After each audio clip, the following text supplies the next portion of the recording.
The Dark Waters, a short story written by Cormac McCarthy in spring 1965.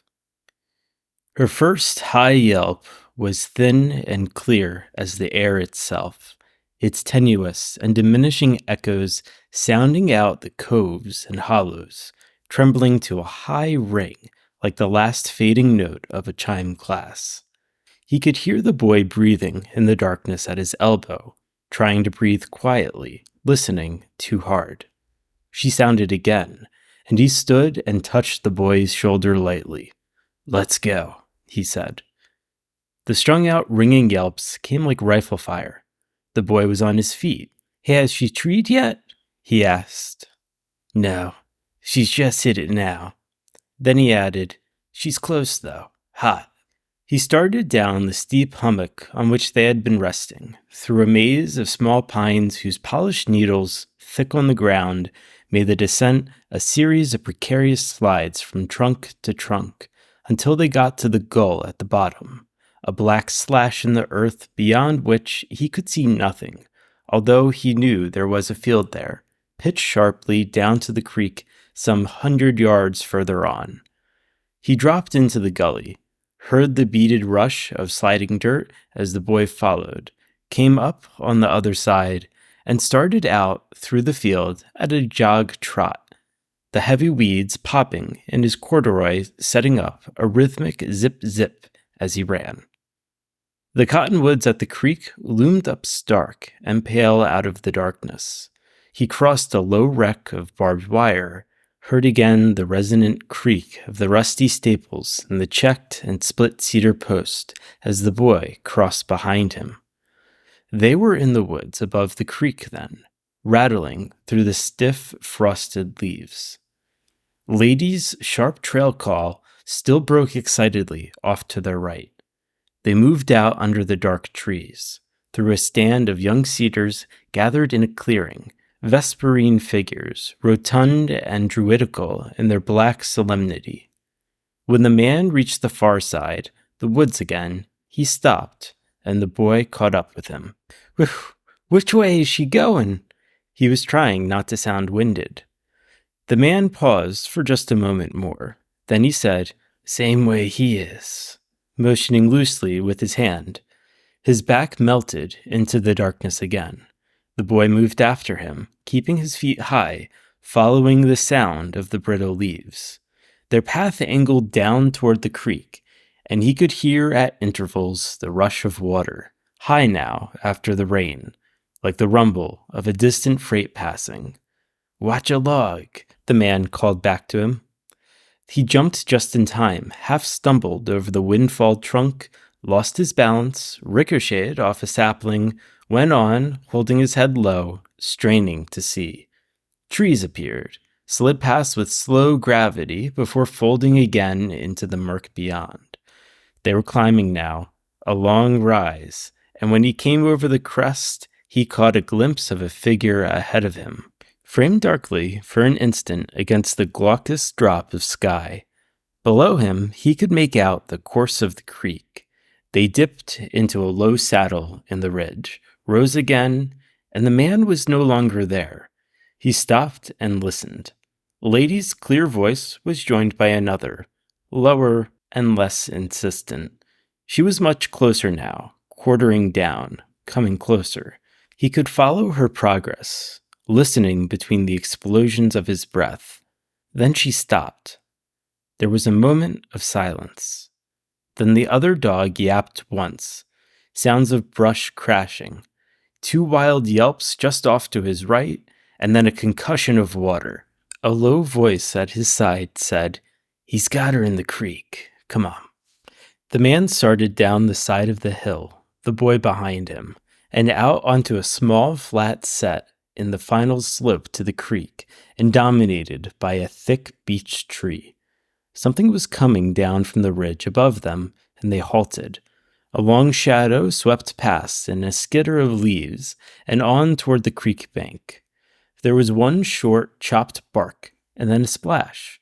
They followed, sidling down the slope and out along the bank where the water gathered in a thin, membranous light by which they could see, directed by frantic surging sounds and low intermittent growls, some suggestion of figures struggling there, and the new dog striking out in the water to join them. The fight moved down, out in the deep water, and under the shadow of the far bank. The snarls stopped, and there was only the desperate rending of water. A light blinked through the trees to their right, went out, appeared again, bobbing, unattached and eerie in the blackness. They could hear the dry, frosted crack of sticks and brush, muted voices. The light darted out, peered again suddenly down upon them, sweeping an arc along the edge of the creek. "Howdy," a voice said. "Gas?" "Yeah, that you, Marion?" "Bring that light. They're in the creek."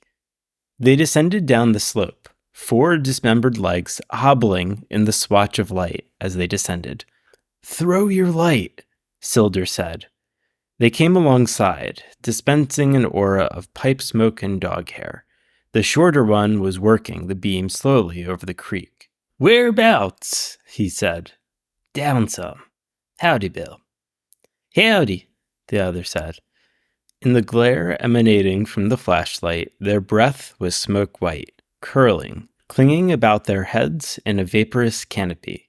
The oval of the flash beam scudded down the glides against the far bank, passed, backed, came to rest on the combatants clinching in the icy water.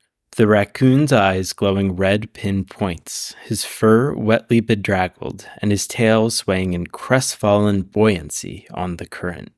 The big dog was circling him warily, trudging the water with wearying paws and failing enthusiasm.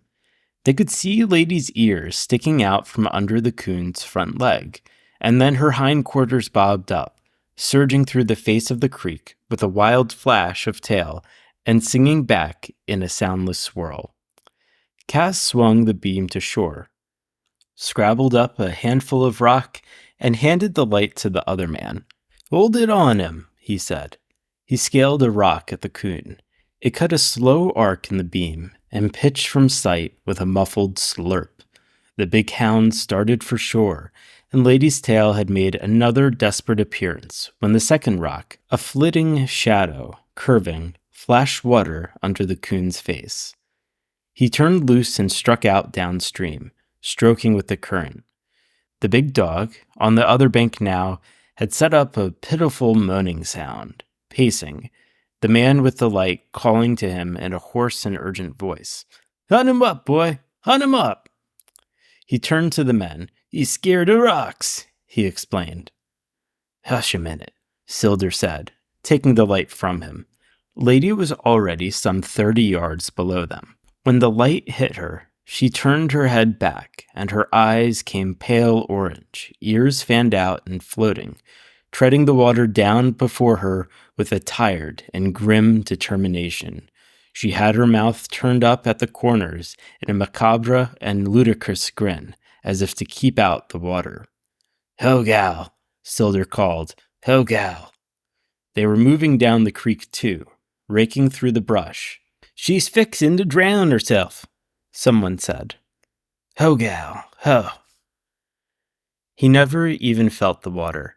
He couldn't hear them anymore, hadn't heard them call since he left them somewhere back up the creek, when he hit the bullbriars full tilt, not feeling them either, aware only of them pulling at his coat and legs like small hands trying to hold him. Then he was over the bank, feet reaching for something, and finally skewing on the slick mud, catapulting him in a stiff-legged parabola down and out into the water, arms flailing but not falling yet, not until he had already stopped, teetering thigh-deep, and took a first step out into the current, where he collapsed forward like a shot heron. But he didn't even feel it. When he came up again, he was in water past his waist, the soft creek floor squirming away beneath his feet as if he were walking the bodies of a colony of underwater creatures clustered there. He could see a little better now. There was no light on the bank, and he thought, "I come down too far." And no voices, only the sounds of the creek chattering and running past all around him. Then he went in again, over his head this time, and came up treading water and with something pushing against his chest. He got his arms under it, and Lady's head came up. Her eyes rolled at him dumbly. He reached and got hold of her collar, the creek bottom coming up and sliding off under his feet, falling backwards now with the dog rolling over him and beginning to struggle until his leg hit a rock, and he reached for it, steadied himself, and rose again, and began to flounder shoreward with the dog in tow. They came with the light, and Silder looked at him, huddled in the willows, still holding the dog. He didn't say anything, just disappeared into the woods, returning in a few minutes with a pile of brush and dead limbs. One of the men was kneeling with him and examining her. "She looks all right," he said. "Don't she, son?" He couldn't get his mouth open, so he just nodded. He was beyond cold now, paralyzed. The other man said, "Son, you're gonna take your death. We better get you home before you freeze sitting right there." He nodded again. He wanted to get up, but he couldn't bear the rub of his clothes where he moved. Silder had the fire going by then, a great crackling sound as the dry brush took, orange light leaping among the trees. He could see him in silhouette, moving about, feeding the flames. Then he came back.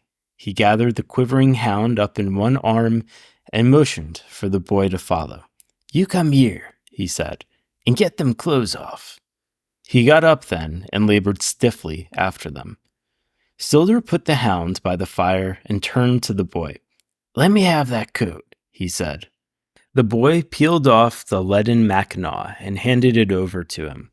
He passed it around the trunk of a sapling, gathered the ends up in his hands, and twisted what looked to be a gallon of water out of the loose wool. Then he hung it over a bush. When he looked back, the boy was still standing there. "Get him off," he said.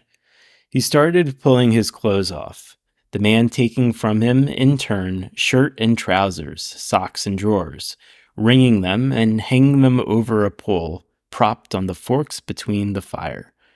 When he was finished, he stood naked, white as a slug in the cup of firelight. Silder took off his coat and threw it to him. "Put it on," he said, "and get your ass over here from the fire." The two men were behind him in the woods. He could hear them crashing about, see the wink of their light.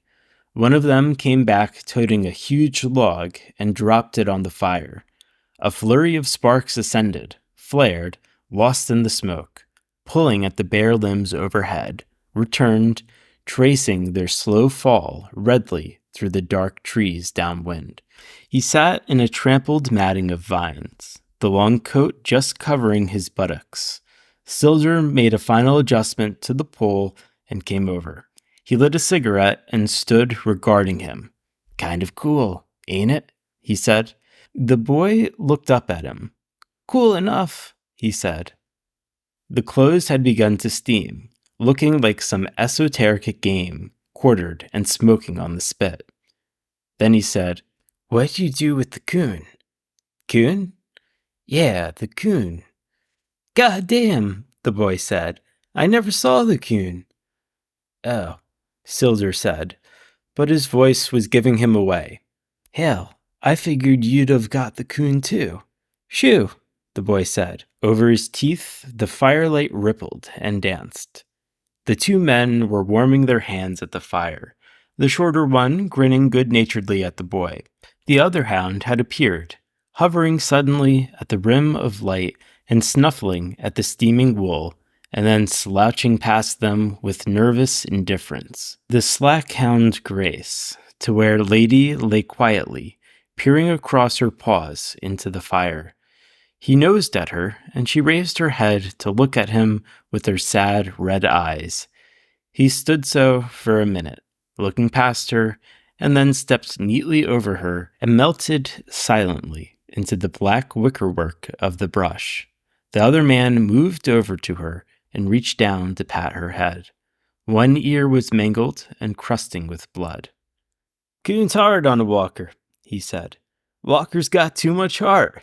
Old Redbone like that, He motioned toward the blackness that encircled them. He'll just quit if he gets too rough. Little old Walker, though, he addressed the dog now. She's just got too much heart, ain't she? When Silder let him out of the car, his clothes were still wet. You better scoot in there fast, he told him. Your ma raise hell with you? Nah, he said. She'll be asleep. Well, Silder said, we'll go again. You've got to stay out of the creek, though. Here, I got to get on. My old lady will be standing straight up. All right. Well, see ya. He let the door fall. Night, Silder said. The car pulled away, trailing ropey plumes of smoke, the one red taillight bobbing. He turned toward the house, lightless and archaic among the crumbling oaks, and crossed the frosted yard. His shadow swept upward to the lean-to roof, dangled from a limb, upward again, laced with branches, stood suddenly upon the roof. He slid downward over the eaves and disappeared in the black square of the gable window. Thanks for listening.